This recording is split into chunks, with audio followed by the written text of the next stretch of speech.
پیو. حضرت عائشہ پہلے آپ نوش فرماتی, پہلے آپ نوش فرماتی.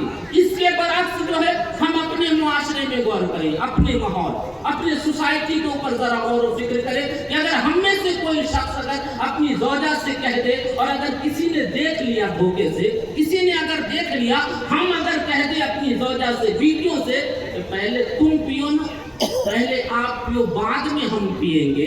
اگر کسی نے دیکھ لیا تو پھر شور و گکا ہو جائے گا, چاروں طرف ہنگامہ آرائیدہ ہو جائے گی کہ فلاں شخص جو ہے یار اس کا کوئی ویلو ہی نہیں ہے گھر میں, کوئی وقار ہی نہیں ہے, کوئی حیثیت ہی نہیں ہے, وہ تو بیوی کا غلام بن چکا ہے. کوئی بھی چیز جو ہے اپنی بیوی سے پہلے نہیں پیا کرتا ہے, نہیں کھایا کرتا ہے, تو شور و ہنگامہ بپا کر دیتے ہیں. نبی کریم کی ذات سے مسلمانوں, نبی کریم صلی اللہ علیہ وسلم جب دودھ یا کوئی بھی اشیاء اگر پینے کی آتی تو آقا صلی اللہ علیہ وسلم حضرت عائشہ صدیقہ سے فرماتے, عائشہ پہلے تم پیو. حضرت عائشہ صدیقہ, آپ جو برتن ہوتا یا جو کٹورے یا گلاس ہوتے, حضرت عائشہ آپ نوش فرماتی, اور جب آپ نوش فرما لیتی, جب پی لیتی تو آقا صلی اللہ علیہ وسلم کے یہاں آپ حاضر کرتی اور فرماتی یا رسول اللہ اب آپ نوش فرمائے. مسلمانوں غور کرو, اب جو ہے نبی کریم صلی اللہ علیہ وسلم جس برتن میں حضرت عائشہ پیے ہوتے, اسی برتن میں آقا کائنات صلی اللہ علیہ وسلم, اور اسی جگہ کٹورے کے جس حصے میں حضرت عائشہ کے لب لگے ہوتے, لب سٹے ہوتے, وہ اس جگہ پہ جو ہے نبی کریم صلی اللہ علیہ وسلم اپنا لب لگاتے تھے, اور جو بقیہ مشروب ہوا کرتا تھا آقا اسے آپ نوش فرما لیا. جو محبت سکھائی مسلمانوں, ہمیں ہم امتوں کے لیے زندگی آسان بنا دیا ہے مسلمانوں.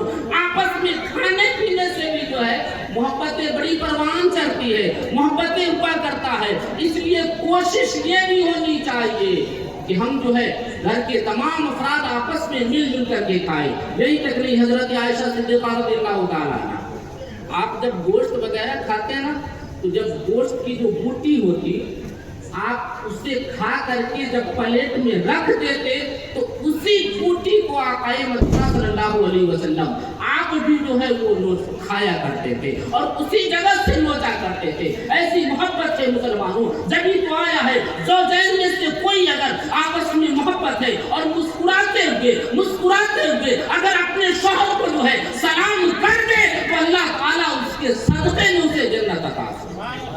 تو یہ جو رشتے ہیں مسلمانوں بڑے انمول ہیں, بڑے انوکھے رشتے ہیں. اس لیے ہمیں اس رشتے کو سمجھنی چاہیے. ہو سکتا ہے ہم میں جو ہے کچھ ایسی بھی خاتون ہیں جو اپنے شوہروں کو اور اس کے حقوقوں کو ادا نہیں کرتی ہے, تو ہمیں صبر بھی کر لینی چاہیے. کیونکہ حضرت ابو الحسن خرقانی کی ذات ہے, آپ بہت بڑے اللہ والے ہیں, آپ کا شہرہ پورے علاقے میں ہے, پورے علاقے میں شہرہ ہے. ہر کس و ناکس جو ہے آپ سے ملاقات کے لیے آیا کرتے ہیں, فیض لینے کے لیے آیا کرتے ہیں, دعا کروانے کے لیے آیا کرتے ہیں. ایک فلسفی اس نے جب شہرہ سنا تو اس نے سوچا چلو حضرت ابو الحسن خرقانی کے پاس چلتے ہیں, وہ اللہ کے بہت بڑے ولی ہیں, برگزیدہ بندے ہیں, لہذا چل کر ہو سکے تو ان سے مرید بن جایا جائے. اب جو ہے وہ فلسفی چلتے ہوئے اس گاؤں میں آیا ہے. کئی دنوں کا سفر کرنے کے بعد جب اس گاؤں میں آیا تو لوگوں سے پتہ لگایا کہ حضرت خواجہ ابو الحسن خرقانی کا گھر کون ہے. لوگوں نے بتایا وہ سامنے والا گھر انہی کا ہے. اب جو ہے وہ فلسفی گھر کے دروازے پہ دستک دیا ہے. دستک دینے کے بعد دروازہ کھلتا ہے, سامنے سے حضرت ابو الحسن خرقانی کی زوجہ محترمہ یعنی ان کی جو بیوی تھی انہوں نے دروازہ کو کھولا,